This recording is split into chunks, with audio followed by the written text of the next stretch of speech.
तो आप लोगों को पता होना चाहिए कि पैंक्रियाटाइटिस क्या होता है, कि इन्फ्लामेशन ऑफ पैंक्रियाज, जिसको हम कहते हैं पैंक्रियाटाइटिस। तो सबसे पहले हमें एक सिंपल फिजियोलॉजी या नॉर्मल का पता होना चाहिए कि मेन पैंक्रियाज का काम क्या होता है। तो मेन पैंक्रियाज को आप लोगों ने इस तरह याद करना है कि जैसे ही आप कोई फैटी फूड खाते हो, यहाँ पर फैटी फूड आपकी आ गई, ठीक है। यहाँ पर जनाब आपका स्टोमिक हुआ, स्टोमिक के बाद आपकी स्मॉल इंटेस्टाइन आती है। स्मॉल इंटेस्टाइन का जो पहला पार्ट होता है जिसको हम कहते होते हैं ड्यूडिनम, क्या कहते हैं, आपका एक तरह का ड्यूडिनम होता है। यहाँ पर आपका पेंक्रियाज आकर लगा होता है। अब ये पेंक्रियाज लग गया, पेंक्रियाज के अंदर होती है आपकी एक डक्ट जिसको हम कहते हैं पेंक्रियाटिक डक्ट। इस डक्ट के थ्रू आपके यहाँ से एंजाइम जो होते हैं ये इधर से आते हैं, और इस डक्ट के थ्रू आपके यहाँ पर एक स्फिंक्टर होता है जिसको हम कहते हैं स्फिंक्टर ऑफ ओडी, और स्फिंक्टर ऑफ ओडी की मदद से ये आपके स्मॉल इंटेस्टाइन के अंदर आ जाता है। कहाँ था, आपके स्मॉल इंटेस्टाइन के अंदर आता है। अब देखें ये पेंक्रियाटिक एंजाइम का काम क्या होता है। पेंक्रियाटिक एंजाइम का काम ये होता है कि ये जनाब आपके एक तरह के आपकी जो फैटी फूड होती है उनकी ब्रेक डाउन करते हैं, उसको ये तोड़ते हैं, क्योंकि ये हाईली टॉक्सिक होते हैं एक तरह के, आप ये कह सकते हो। अब देखें फॉर एग्जांपल नॉर्मल नॉर्मल बंदे के अंदर पता क्या होता है, नॉर्मल बंदे के अंदर इस तरह होता है कि ये पेंक्रियास जो है, ये जनाब पेंक्रियास के अंदर जो पेंक्रियाटिक एंजाइम है ये कभी भी आपके पेंक्रियास के अंदर ये इनएक्टिव होते हैं। नॉर्मली ये क्या होते हैं, एक तरह के इनएक्टिव होते हैं, ये एक्टिव ही स्मॉल इंटेस्टाइन के अंदर होते हैं। तो पेंक्रियाटाइटिस कब होती है, पेंक्रियाटाइटिस तब होती है जब अगर फॉर एग्जांपल जो पेंक्रियास के जो एंजाइम है ना वो पेंक्रियास के अंदर ही एक्टिव होना शुरू हो जाए, वो पेंक्रियास के अंदर ही एक्टिव हो, वो स्मॉल इंटेस्टाइन के अंदर जाए ही ना। तब अगर फॉर एग्जांपल पेंक्रियास के एंजाइम आपके पेंक्रियास के अंदर ही एक्टिव होंगे, जैसा कि मैंने बताया कि पेंक्रियास के एंजाइम बहुत ज्यादा टॉक्सिक होते हैं, बहुत ज्यादा खतरनाक होते हैं, तो सिंपल सी बात है यार, पेंक्रियास के जो एंजाइम होंगे वो पेंक्रियास को डैमेज करेंगे। जब ये अपने ही पेंक्रियास को डैमेज करेंगे तो इसके नतीजे में पेंक्रियास की हो जाती है इंजरी। जब आपके पेंक्रियास की होती है इंजरी, और इसको हम कहते होते हैं, उसके बाद होती है आपकी इन्फ्लामेशन। जब आपकी इन्फ्लामेशन होती है उसको हम क्या कहते हैं, एक तरह का पेंक्रियाटाइटिस कहते होते हैं। दूसरा बात देखें नॉर्मल वाली, अगर फॉर एग्जांपल पेंक्रियास सही तरह काम नहीं करेगा, सही तरह काम नहीं करेगा, तो मुझे ये बताएं कि पेंक्रियाटिक एंजाइम जो होंगे क्या वो आपके इधर आ सकते हैं, स्मॉल इंटेस्टाइन के अंदर आ सकते हैं। अगर पेंक्रियास सही तरह काम ही नहीं कर रहा, एक सिंपल मैं पूछ रहा हूँ, क्या पेंक्रियाटिक एंजाइम आपके आ सकते हैं यहाँ पर, नहीं आएंगे।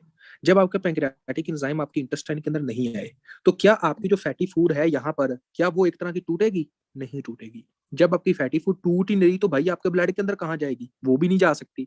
तो जो फूड होगी वो एक तरह की एब्जॉर्ब ही नहीं होगी, आपके ब्लड के अंदर ही नहीं जाएगी, तो वो कहाँ जाएगी, वो जनाब वेस्ट होकर आपके फीसिस के अंदर आ जाएगी। फैट जब आपके फीसिस के अंदर आती है इस कंडीशन को कहते हैं स्टीटोरिया। क्या कहा जाता है आपके एक तरह का, स्टीटोरिया। तो स्टीटोरिया का आपको पता होना चाहिए कि जब फैट आपके फीसिस के अंदर आए इसको हम क्या कहते होते हैं, एक तरह का स्टीटोरिया कहते हैं। इसी बात को मैं एक बार दोबारा रिपीट कर देता हूँ, जो भी जिन बच्चों को समझ नहीं है वो दोबारा समझ जाएंगे। देखें नॉर्मल आप लोगों को पता होना चाहिए कि ये अगर आपका स्टोमिक है, ये जनाब इस तरह जो पहला पार्ट होता है आपने इस तरह समझना है, ये जनाब आपकी स्मॉल इंटेस्टाइन है, ठीक हो गया। अब ये जो पहला पार्ट है यहाँ पर आपको एक तरह का क्या लगा होता है, एक तरह का पेंक्रियास लगा हुआ होता है, ठीक हो गया। पेंक्रियास के अंदर होती है एक डक्ट जिसका नाम होता है पेंक्रियाटिक डक्ट। ये डक्ट होती है जिसका नाम क्या होता है, आपकी एक तरह की पेंक्रियाटिक डक्ट। इस डक्ट के थ्रू जनाब आपके जो एंजाइम होते हैं वो क्या करते हैं, एक तरह के यहाँ से निकलते हैं, यहाँ आए, और ये यहाँ पर आपका स्फिंक्टर होता है जिसको हम कहते हैं स्फिंक्टर ऑफ ओडी, और इसकी मदद से कहाँ आ जाते हैं, आपके स्मॉल इंटेस्टाइन के अंदर यहाँ आ जाते हैं। इनका काम क्या होता है, इनका काम ये होता है कि यहाँ पर जो फैटी फूड है इसकी ब्रेक डाउन करना, फैटी फूड की ब्रेक डाउन करना, फैटी फूड को तोड़ना, ठीक हो गया। अब देखें जब ये फैटी फूड को तोड़ेंगे तो फैटी फूड होगी छोटे पार्ट्स के अंदर चेंज। जब ये फैटी फूड छोटे पार्ट्स के अंदर चेंज होगी तो ही ये ब्लड के अंदर जा सकती है। और नॉर्मल क्या होता है कि पेंक्रियास के अंदर जो एंजाइम होते हैं वो पेंक्रियास के अंदर एक्टिव नहीं होते, वो एक्टिव स्मॉल इंटेस्टाइन के अंदर होते हैं, ठीक है। तो पेंक्रियाटाइटिस कब होता है, पेंक्रियाटाइटिस तब होगा जब आपके पेंक्रियास के एंजाइम इधर एक्टिव ना हो बल्कि इसके अंदर एक्टिव होना शुरू हो जाए। जब ये इसके अंदर एक्टिव होंगे तो क्या होगा, तब ये जनाब आपके पेंक्रियास को डैमेज करेंगे। जब ये पेंक्रियास को डैमेज करेंगे वहां पर इन्फ्लामेशन होगी, और इन्फ्लामेशन ऑफ पेंक्रियास को क्या कहते हैं, पेंक्रियाटाइटिस कहते हैं भाईजान। अब देखें ठीक हो गया। और जब पेंक्रियाटाइटिस होगी तो क्या होगा, तब जनाब आपकी यहाँ पर जो फूड होगी, जो फैटी फूड होगी वो टूटेगी नहीं। जब फैटी फूड टूटेगी नहीं तो वो ब्लड के अंदर ही नहीं जाएगी, तो कहाँ जाएगी, वो फैटी फूड यहाँ से गुजरती गुजरती गुजरती जनाब आपकी फीसिस के थ्रू आपकी बॉडी से बाहर निकल जाएगी। और जब फैट आपके फीसिस में आते हैं इसको हम क्या कहते हैं, एक तरह का स्टीटोरिया कहते हैं। क्या कहते हैं, एक तरह का स्टीटोरिया कहते हैं। अब यहाँ तक कोई ऐसा बच्चा जिसको समझ नहीं, वो बंदा पूछ सकता है, शाबाश। ऐसा कोई बच्चा जिसको पेंक्रियाटाइटिस के अंदर ये स्टार्टिंग वाली जो पॉइंट्स मैंने बताए हैं वो समझ ना आए, तो बंदा पूछ सकता है। वरना हम नेक्स्ट आगे कंटिन्यू करते हैं। अच्छा जी। ओके, अगर क्लियर हो गया तो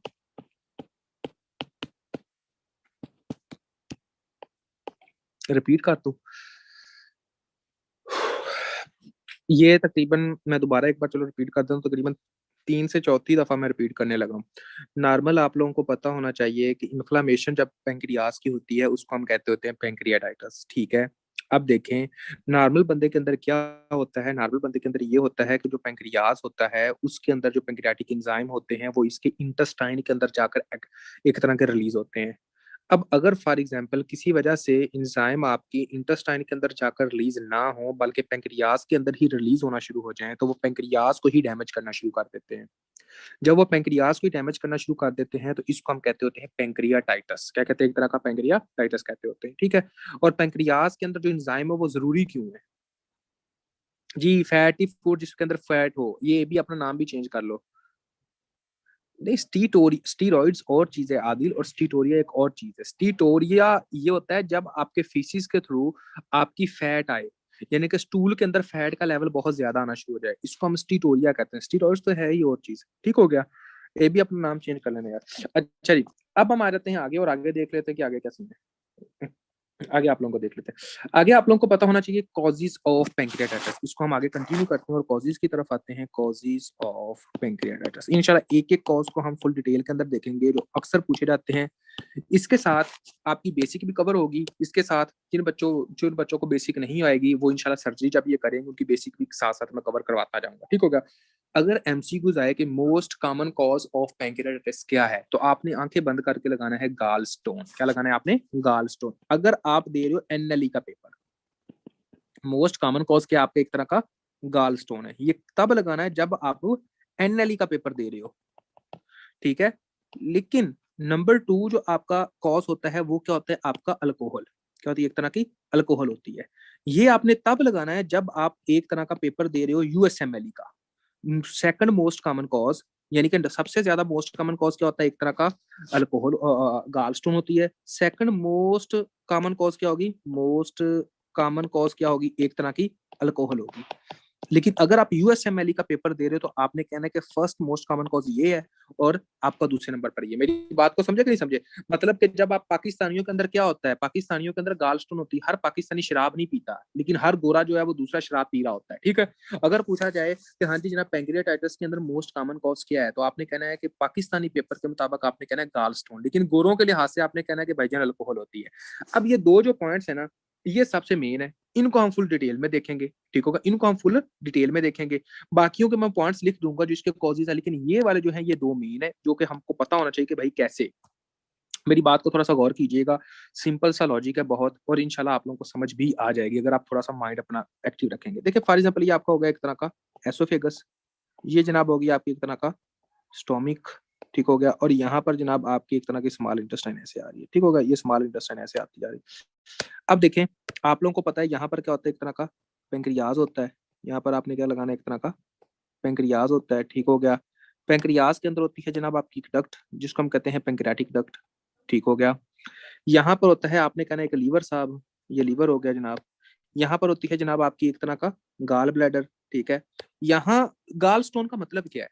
जब आपके गाल ब्लैडर के अंदर स्टोन हो जाए, फॉर एग्जाम्पल इसको आपने समझना है कि यहाँ से क्या निकलता है आपका एक तरह का राइट हिपैटिक डक्ट, यहाँ से क्या निकलती है आपकी लेफ्ट हिपैटिक डक्ट, और यहाँ से जो आपकी गाल ब्लैडर के अंदर से एक डक्ट निकलती है उसको हम कहते हैं सिस्टिक डक्ट। जब आपकी सिस्टिक डक्ट आपकी, यानी कि सबसे पहले इसको समझ लें कि जब आपकी राइट हिपैटिक डक्ट और लेफ्ट हिपैटिक डक्ट आपस में मिलती है ना, सबसे पहले पता क्या होता है? लीवर के होते हैं दो मेन लोब। वैसे दो मेन लोब होते हैं, सेगमेंट्स तो कई होते हैं ना। एक होता है राइट, एक होता है लेफ्ट। राइट साइड से जो डक्ट निकलती है उसका कहते हैं right hepatic duct. Left side से जो डक्ट निकलती है उसको कहते हैं लेफ्ट हिपैटिक डक्ट। जब ये दोनों डक्ट्स आपस में मिल जाती हैं, जैसा कि ये दोनों डक्ट्स आपस में मिल गई हैं, जब ये दोनों डक्ट्स आपस में मिल जाएंगी तब इसको कहते होते हैं कॉमन हिपैटिक डक्ट। अब कॉमन हिपैटिक डक्ट के साथ मिल रही होती है आपकी कौन सी? ये वाली डक्ट है। और इस डक्ट को क्या कहते होते हैं? आपकी एक तरह की सिस्टिक डक्ट है। ये वाली जो डक्ट होती है इसको हम क्या कहते हैं? एक तरह का ये होती है आपकी सिस्टिक डक्ट, ठीक हो गया। ये सिस्टिक डक्ट होती है। जिस वक्त आपकी सिस्टिक डक्ट आपकी कॉमन हिपैटिक डक्ट के साथ मिल जाती है उसके बाद आपकी एक डक्ट बनती है जिसको हम कहते हैं कॉमन बाइल डक्ट। क्या कहते हैं? एक तरह का कॉमन बाइल डक्ट कहते होते हैं, कॉमन बाइल डक्ट। ये जो कॉमन बाइल डक्ट होती है ये जनाब आपकी आती है और स्फिंक्टर ऑफ ओडी के थ्रू आपके बाइल को कहाँ दे रही होती है? आपके इधर इंटेस्टाइन के अंदर दे रही होती है। स्फिंक्टर ऑफ ओडी इधर होता था ना, समझ आ गई है मेरी बात को? दोबारा गौर कीजिएगा, अगर किसी बच्चे को समझ नहीं, इंशाल्लाह भी आ जाएगी। सबसे पहले आप लोगों को पता होना चाहिए कि जो लीवर का होता है राइट साइड, वहां पर होती है आपकी डक्ट निकलती है जिसका नाम होता है right hepatic duct. Left side से डक्ट निकलती है जिसका नाम होता है लेफ्ट हिपैटिक डक्ट। ठीक हो गया? लेफ्ट हिपैटिक डक्ट ये थी, राइट हिपैटिक डक्ट ये थी। राइट हिपैटिक डक्ट और लेफ्ट हिपैटिक डक्ट दोनों आपस में मिली और क्या बना दिया इन्होंने? Common hepatic duct. Common hepatic duct के साथ क्या मिली आपकी? Cystic duct. सिस्टिक डक्ट और कॉमन हिपैटिक डक्ट दोनों आपस में मिली और क्या बन गया आपका? Common bile duct. ठीक हो गया? और कॉमन बाइल डक्ट कहाँ आती है? आपका स्फिंक्टर ऑफ ओडी की मदद से आपके यहाँ पर आ जाती है। ये इतना सारा कुछ बताने का मकसद क्या था?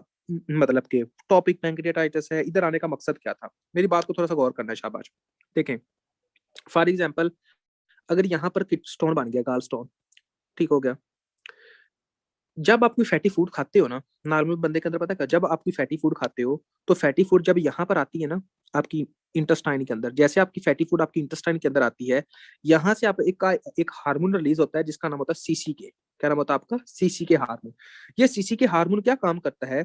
ये सीसीके हार्मोन आपके गाल ब्लैडर के पास जाता है और गाल ब्लैडर की कंट्रैक्शन करवाता है। क्या काम करता होता है? गाल ब्लैडर की कंट्रैक्शन करवाता है। अब देखें, गाल ब्लैडर कॉन्ट्रैक्ट करेगा, ये सिंपल सी बात है, गाल ब्लैडर कॉन्ट्रैक्ट करेगा।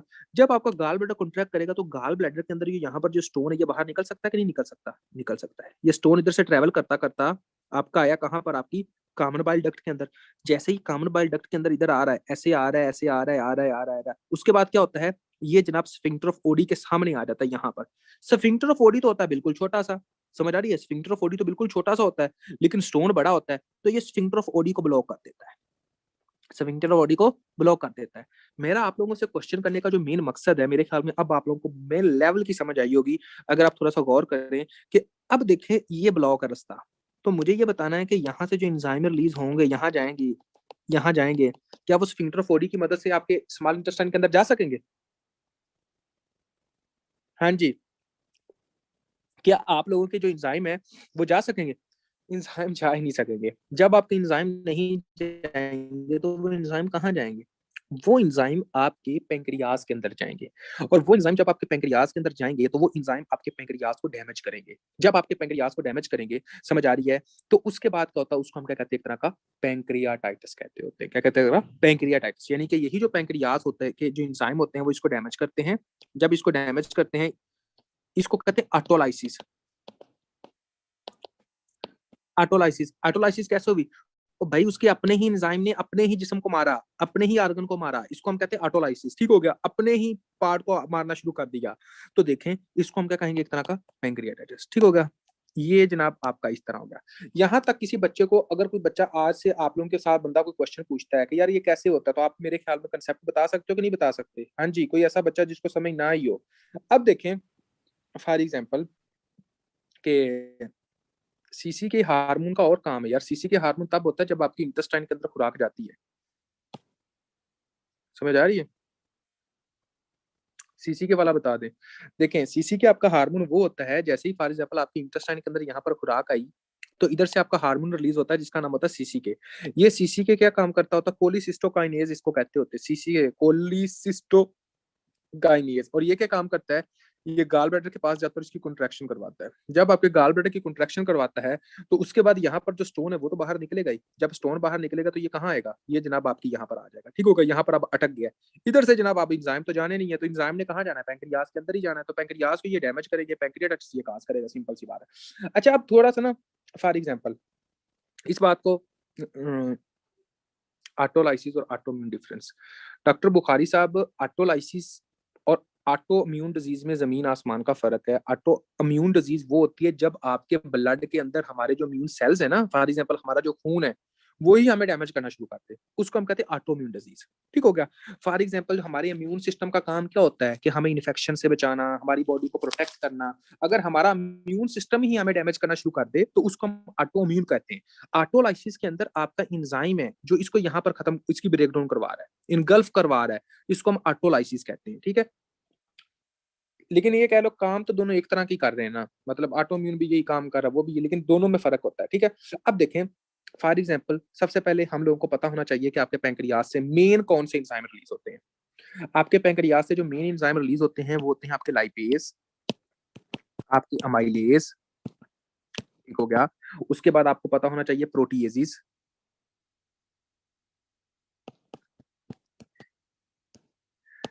सीसी के हार्मोन क्यों कॉन्ट्रैक्ट करता है? बाइल किसके अंदर स्टोर होता है? क्यों अब्दुल्ला? बाइल जो होता है वो स्टोर किसके अंदर होता है? गाल ब्लैडर के अंदर। और फैट बाइल को इधर जो भेजना है कॉन्ट्रैक्ट करेगा तो बाइल इधर आएगा ना। तो बाइल हमारी फैट की डाइजेशन के लिए जरूरी है। अगर बाइल आएगा तो फैट डाइजेस्ट होगी। इमल्सिफिकेशन, बाइल का मेन फंक्शन क्या है? आज मतलब कि ओपन करके जब आप फिजियो पढ़ोगे तो उसके ऊपर लिखा होगा main function of the bile is the emulsification of the fat. ठीक है, तो फैट की इमल्सिफिकेशन करवाता है। ओके, अब देखें फॉर एग्जाम्पल आगे क्या होता है। आगे ये होता है कि एक तरह का हमारे जो मेन एंजाइम है वो कौन से? Lipase, amylase, proteases. ठीक है, ये आपके तीन बहुत ही ज्यादा मेन एंजाइम होते हैं। इनका लेवल बढ़ना शुरू हो जाता है, इनका लेवल बढ़ना शुरू हो जाता है। ये कैसे बढ़ते हैं ये हम थोड़ी देर बाद डिस्कस करते हैं। इसका जो मैकेनिज्म है टेंशन नहीं लेनी, इसको आप लिख लें अभी थोड़ी देर बाद। इसके एमसीक्यूज मैं बताऊंगा फिर आप लोगों को। अच्छा जी, मैंने कहा था कि एक तो आप लोगों को पता चल गया ट्रिप्सिनोजिन, आपका ट्रिप्सिन सबसे पहले एक्टिव होता है, लेकिन ये मैं मेन की बात कर रहा हूँ। ठीक है, ट्रिप्सिन भी आप चलो लिख लें, लेकिन मेन आपका ट्रिप्सिन भी इधर से रिलीज होता है। अब देखें आगे क्या होता है। ये एक तो आप लोगों को पता चल गया। कौन सा रिपीट कर दूं? जुनेद मतीन, आपके इंजाइम लिखे हुए हैं भाईजान। लाइपेज हो गया, अमाइलेज हो गया, प्रोटीएजेस हो गया और ट्रिप्सिन हो गया। ये चार जो इंजाइम, तीन जो इंजाइम है ये मेनली आपके ब्लड के अंदर एक्टिव होते हैं, लेकिन आपके पैंक्रियास से जो रिलीज होता है उसमें ट्रिप्सिन भी आता है। Lipase, amylase, proteases. ठीक है जी, ये तीनों इंजाइम जो होते हैं इनका लेवल बढ़ जाता है पैंक्रियाटाइटिस के अंदर। अब आप लोगों को थोड़ा सा और आगे आना पड़ेगा। वो क्या है देखें, फॉर एग्जाम्पल ये आपका स्टोमिक है, ठीक हो गया। ये जनाब हमारी स्मॉल इंटेस्टाइन है, ये स्मॉल इंटेस्टाइन ऐसे आ गई। उसके बाद जनाब यहाँ पर जनाब आपका पेंक्रियाज होता है, और ये जनाब आपके पेंक्रियाज के अंदर यहाँ पर आपकी क्या होती है? पेंक्रियाटिक डक्ट होती है। ठीक हो गया। अब हम आते हैं जो बंदे शराब पीते हैं उनके अंदर, यानी कि जो अल्कोहल का इंटेक करते हैं उनके अंदर क्या होता है। ठीक हो गया। देखें ये क्या पता क्या करता होता है, यहाँ पर आपकी जो पेंक्रियाटिक डक्ट है ना, इसके ये सेल्स पाए जाते हैं। ठीक है, यहाँ पर सेल्स हैं बेसिकली। ठीक हो गया, यहाँ पर ऐसे होते हैं। इधर से जो बंदा अल्कोहल का इंटेक बहुत ज्यादा करता है तो अल्कोहल वाले बंदे के अंदर म्यूकस, थिक म्यूकस रिलीज होता है। ठीक है, म्यूकस रिलीज होता है। अब मेरी बात को थोड़ा सा गौर कीजिएगा। जब यहां से थिक म्यूकस रिलीज होगा, थिक म्यूकस रिलीज होगा, तो मुझे ये बताएं कि जो बाइल, ये जो पैंक्रियाटिक डक्ट है, इधर से जो एंजाइम है वो इजीली आपके इधर आ सकेंगे? इजीली आ सकेंगे? नहीं, इजीली नहीं आ सकते, क्योंकि पैंक्रियाटिक डक्ट के अंदर जो म्यूकस है वो थिक हो गया है। जब वो थिक हो गया तो इधर से जो एंजाइम होंगे वो इधर इजीली नहीं आ सकेंगे। जब इंजाइम इधर से पास करके आपके स्फिंक्टर ऑफ ओडी की मदद से यहाँ स्मॉल इंटेस्टाइन के इजीली नहीं आ सके तो क्या होगा? इसके नतीजे में क्या होगा? इसके नतीजे में ये होगा कि जो आपके पेंक्रियाज के अंदर जो इंजाइम होंगे वो पेंक्रियाटिक डक्ट के अंदर ही एक्टिव होंगे, यहाँ ही एक्टिव होंगे। तो जब ये पेंक्रियाटिक डक्ट के अंदर ही एक्टिव होंगे तो इसके अंदर क्या होगा? पेंक्रियाटाइटिस हो जाएगा।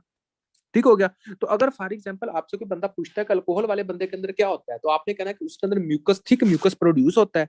और ये जो थिक म्यूकस प्रोड्यूस होता है वो पैंक्रियाज के एंजाइम को पैंक्रियाटिक डक्ट से गुजरने नहीं देता। जब आपके थिक म्यूकस आपके पैंक्रियाटिक डक्ट से आपके पैंक्रियाटिक एंजाइम को गुजरने नहीं देगा तो इसके नतीजे में क्या होता है कि वो पैंक्रियाज ही पैंक्रियाटिक एंजाइम जो होते हैं वो जनाब आपका एक तरह का क्या काम करते होते हैं, वो जनाब आपके एंजाइम्स की एक्टिवेशन करवाते हैं, जिसकी वजह से आपको पैंक्रियाटाइटिस होता है, जिसकी वजह से क्या होता है? आपको एक तरह का पैंक्रियाटाइटिस होता है। ठीक है, तो ये दो अभी आप लोगों को पता होने चाहिए। अभी इसकी फर्दर पैथोलॉजी जो है वो हम थोड़ा सा अभी थोड़ी देर तक डिस्कस करते हैं। ठीक है, इसके अंदर आपकी जो बच्चे कह रहे हैं सर्जरी के साथ हो जाएगा, ये मेरा लेक्चर लेने के बाद आप ओपन करेंगे ना पैथोलॉजी भी, आपकी पैथो भी हुई होगी किसी भी बुक से। ठीक हो गया, आपकी मेडिसिन भी हुई होगी इंशाल्लाह, 80% आपकी मेडिसिन हुई होगी। ठीक हो गया, और सर्जरी को तो हम कर ही रहे हैं। ठीक है, अब देखें कॉजेज के अंदर हम थे, कॉजेज के अंदर हम लोगों ने देखा ट्रिप्सिनोजिन करवाता होता है भाईजान।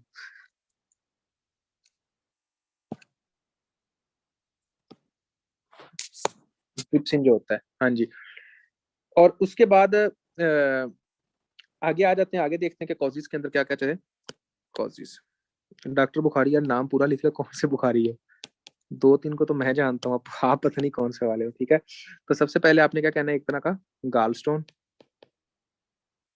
उसके बाद आपने कहना होता है एथानोल। एथानोल का मतलब होता है कि जनाब आपका क्या होता है? एक तरह का अल्कोहल। एक तरह का होता है, एक तरह का alcohol. Number third, number third आप लोगों को पता होना चाहिए कि आपका अगर फायर पैंक्रियाज का अंदर ट्रोमा हो गया है तो इस ये भी आता है आपका ट्रोमा, ठीक हो गया। उसके बाद आपके आते हैं स्टीरॉइड्स, स्टीरॉइड्स लेने से भी आपको पैंक्रियाटाइटिस हो सकता है। आगे आ जाता है, हाँ जी जनाब, आपका हाइपर, देखें ये पॉइंट थोड़ा सा समझने वाला है। हाई कैल्शियम लेवल क्या होता है आपका? High calcium level. अब मुझे आप लोगों ने बताना है कि हाई कैल्शियम लेवल किस किस कंडीशन में हो सकता है। हाई कैल्शियम लेवल होता है हाइपर पैराथायराइडिज्म में भी। किसमें होता है आपका? हाइपर पैराथायराइडिज्म में। हाइपर पैराथायराइडिज्म, कोई बच्चे होंगे जो कह रहे होंगे कि हाइपर थायराइडिज्म में क्या होगा। पैराथायराइड का काम ये होता है कि भाईजान आपके कैल्शियम को आपके ब्लड के अंदर लेकर आना। मेरी बात को समझ रहे हैं? पैराथायराइड जो हार्मोन, उसका काम क्या होता है? ये जो पैराथायराइड हार्मोन है इसका काम ये होता है कि ये फॉर एग्जांपल आपका जो ब्लड है ना, ये जनाब ब्लड हो गया, ठीक है, ये ब्लड वेसल है। इसका काम ये होता है कि यहाँ पर जो बोन्स है ना, ये फॉर एग्जांपल आपकी बोन्स होगी, ठीक होगा, ये बोन्स में से कैल्शियम को निकालता है और जनाब इधर से कैल्शियम को निकालता है और ब्लड के अंदर लेकर आता है। तो अगर फॉर एग्जांपल किसी बंदे का पैराथायराइड हार्मोन का लेवल बहुत ज्यादा है, अगर कोई ऐसा बंदा जिसके पैराथायराइड हार्मोन का लेवल बहुत ज्यादा है, तो मुझे ये बताएं कि बोन्स में से कैल्शियम को निकालकर ब्लड के अंदर लेकर आएगा कि नहीं आएगा? हाँ जी, लेकर आएगा ना। जब बोन्स में से कैल्शियम ब्लड के अंदर ज्यादा से ज्यादा होगा तो हाइपरकाल्सीमिया हो सकता है कि नहीं हो सकता? सिंपल सी बात है, हाइपरकाल्सीमिया हो सकता है।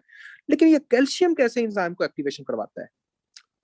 अगर आप जाते हो चैप्टर नंबर 1 सेलुलर इंजरी के अंदर, ठीक हो गया, तो उसके अंदर आप लोगों को पता चलेगा कि जो जितना ज्यादा कैल्शियम ज्यादा होगा उतना ज्यादा पैथोलॉजी का पहला चैप्टर जो सेलुलर इंजरी का चैप्टर है, बिल्कुल बेसिक की क्लास की मैं बात कर रहा हूँ, उसके अंदर जब आप जाते हो कि जो कैल्शियम होता है वो जनाब आपके इंजाइम्स की एक्टिवेशन करवाता है। क्या करवाता होता है? आपकी इंजाइम्स की एक्टिवेशन करवाता है। तो मेरी बात को समझना है कि फॉर एग्जाम्पल अगर किसी बंदे के अंदर कैल्शियम का लेवल बहुत ज्यादा है तो उसके अंदर पैंक्रियाटिक इंजाइम्स एक्टिव होंगे ज्यादा कि नहीं होंगे?